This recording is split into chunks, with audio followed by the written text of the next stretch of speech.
ॐ नमो भगवते रुद्राय नमस्ते रुद्रमन्यवपुतोदगिषवे नमः नमस्ते अस्तु धन्वने बाहुभ्यामुदते नमः यातयुषः शिवतमा शिवम् बभूवते धनुः शिवा शरव्या यातपतया नो रुद्रमृडया याते रुद्रशिवा तनूरघोरा पापकाशिनी तया नस्तनुभाषन्तमया गिरिशन्ताभिजाकशीः यामिषम् गिरिशन्तहस्ते विभक्ष्यस्तवे शिवाम् गिरित्रताम् कुरु माहि पुंसेः पुरुषम् जगत्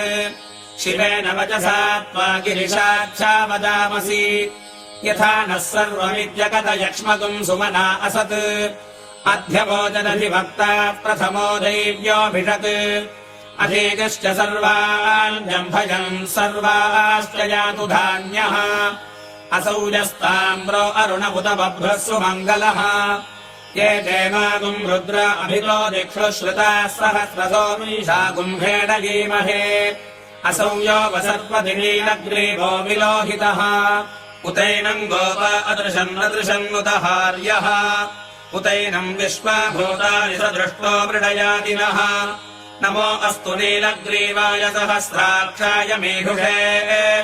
अथो ये अस्य सत्त्वानोहन्तेभ्यो गरन्नमः प्रमुञ्च धन्वनस्त्वमुभयोरात्रियोज्या याश्च देहस्तगिषवः पराता भगवो वप अवतर्त्यधनस्त्वगुम् सहस्राक्षसते सुखे निशील्य शल्यानाम् मुखा शिवो नः सुमना भव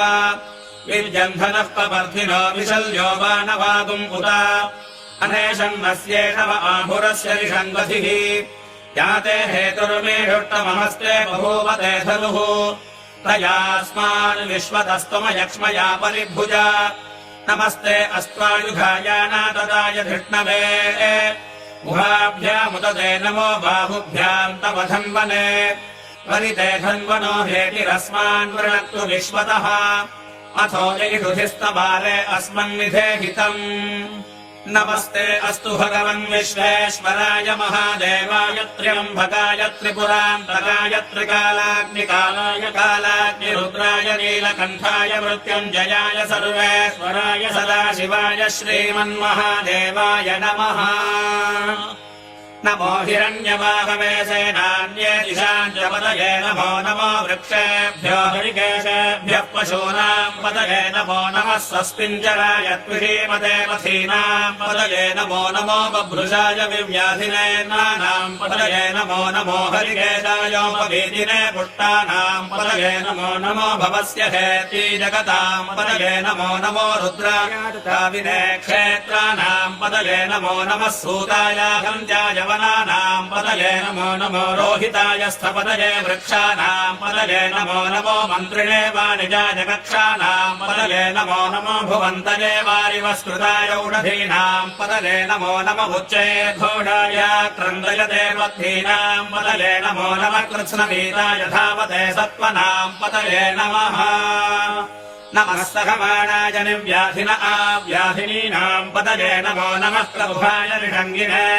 स्तेनानाम् पतये नमो नमो निषङ्गिन इडुधिमते रुस्कराणाम् पतये नमो नमो वञ्चते परिवञ्चते स्थायूनाम् पतये नमो नमो निजैरवे परिचरायारण्यानाम् पतये नमो नमः सृगाविभ्यो जिगागुम् सद्भ्यो मुष्णताम् पतये नमो नमो सिमभ्यो नक्तञ्चरभ्यः प्रकृन्तानाम् पतये नमो नम उष्णीशिने गिरिशराय कुलुञ्जानाम् पतये नमो नम इषुमभ्यो धन्वाविभ्यश्च वो नमो नम आतन्वानेभ्यः प्रतिदधानेभ्यश्च वो नमो नम आयच्छद्भ्यो विसृजद्भ्यश्च वो नमो नमोऽस्यभ्यो विद्यभ्यश्च वो नमो नम आसीनेभ्यश्च यानेभ्यश्च वो नमो नमः स्वपद्भ्यो जाग्रद्भ्यश्च वो नमो नमस्तिष्ठद्भ्यो धावद्भ्यश्च वो नमो नमः सभाभ्यः सभापतिभ्यश्च वो नमो नमो अश्वेभ्यो श्वपतिभ्यश्च वो नमः नमः व्याधिनेभ्यो विविध्यन्तेभ्यश्च वो नमो नम उगणाभ्यस्त्रिगुम्हतेभ्यश्च वो नमो नमो वृक्षेभ्यो वृत्सपदिभ्यश्च वो नमो नमो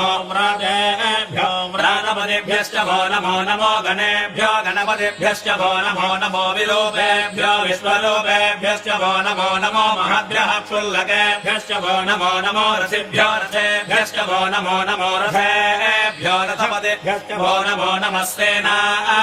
सेनानिभ्यश्च वो नमो नमः क्षत्रुभ्यः सङ्ग्रहेतृभ्यश्च वो नमो नमस्तक्षभ्यो रथकारेभ्यश्च वो नमो नमः कुलालेभ्यः कर्मारेभ्यश्च वो नमो नमः पुञ्जिष्टेभ्यो निषादेभ्यश्च वो नमो नम इषकृभ्यो धन्वकृभ्यश्च वो नमो मृगयुभ्यश्वनेभ्यश्च वो नमो श्वभ्यश्वपदिभ्यश्च वो नमः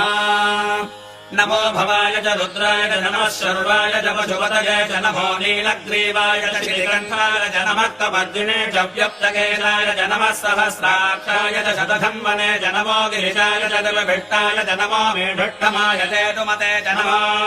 ह्रस्वाय च वामनाय च नमो बृहते च वर्षीयसे च नमो वृद्धाय च संवृद्धने च नमो अग्र्याय च प्रथमाय च नम आशवेकाजिराय च नमः शीघ्राय च शेभ्याय च नम ऊर्व्याय च संज्ञाय च नमः श्लोतस्याय च द्वीप्याय च नमो ज्येष्ठाय च कनिष्ठाय च नमः पूर्वजाय च परजाय च नमो मध्यमाय च अपगल्भाय च नमो जगन्याय च बुद्धियाय च नमः सोऽभ्याय च प्रतिशर्याय च नमो याम्याय च क्षेम्याय च नमो वर्वर्याय च खल्याय च नमः श्लोक्याय च अवधान्याय च नमो वन्याय च कक्ष्याय च नमः श्रवाय च प्रतिश्रवाय च नमः आजुषेनाय च आसुरथाय च नमः शूराय च अभिन्धते च नमो गर्मिणे च परोथिने च नमो बिल्मिने च कवचिने च नमः श्रुताय च श्रुतसे नमो दुन्दुभ्याय च हनन्याय च नमो धृष्णवे च प्रभृशाय च नमो दूताय च प्रहिताय च नमो निषङ्गिने च धीमते च नमस्तीक्ष्णे च वेजायुधिने च नमः स्मायुधाय च सुधन्वने च नमः श्रुत्याय च वस्याय च नमः काट्याय च नेप्याय च नमः सूद्याय च सरस्याय च नमो नाद्याय च वैहन्दाय च नमः कोप्याय च वट्याय च नमो वश्याय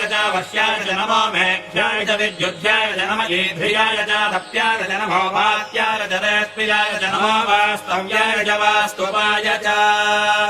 नमः सोमाय च रुद्राय च नमस्ताम्राय च अरुणाय च नमः शृङ्गाय च पशुपतये च नमो उग्राय च भीमाय च नमो अग्रे वधाय च दूरे वधाय च नमो हन्त्रे च वनीयसे च नमो वृक्षेभ्यो हरिकेभ्यो नमस्ताराय नमः शम्भवे च मयोभवे च नमः शङ्कराय च मयस्कराय च नमः शिवाय च शिवतराय च नमस्तेत्स्याय च कोल्याय च नमः पार्याय च वार्याय च नमः प्रतरणाय चोत्तरणाय च नमः आचार्याय च लाद्याय च नमः षष्ट्याय च भेन्याय च नमः श्रीगत्याय च प्रभात्याय च नम इरण्याय च प्रवत्स्याय च नमः किकंशिलाय च क्षयनाय च नमः कपर्दिने च पुलस्तये च नमो गोष्ठ्याय च नृत्याय च नमस्तल्प्याय च गेट्याय च नमः काद्याय च लक्वरेष्ठाय च नमो हृदयाय च नभेष्टाय च नमः पागुम्भव्याय च रजस्याय च नमः सृष्ट्याय च वरित्याय च नमो लोप्याय च लप्याय च नमः पूर्व्याय च सौर्याय च नमः पर्ण्याय च वर्णसद्याय च नमो भगुरमाणाय च विघ्नते च नमः आखिलते च प्रखिदते च नमो वक्किलिकेभ्यो देवानागुंगतयेभ्यो नमो विक्षीणकेभ्यो नमो विचिन्वत्केभ्यो नम आनिर्हतेभ्यो नम आमीवत्केभ्यः द्रापे अन्धतस्पते दरिद्रन्नीललोहिता येषाम् पुरुषाणामेषाम् पशूनाम् माभेर्मा रोमो येषाम् किञ्चनापमत् ॐ श्री मुरुगनाथीश्वराय नमः।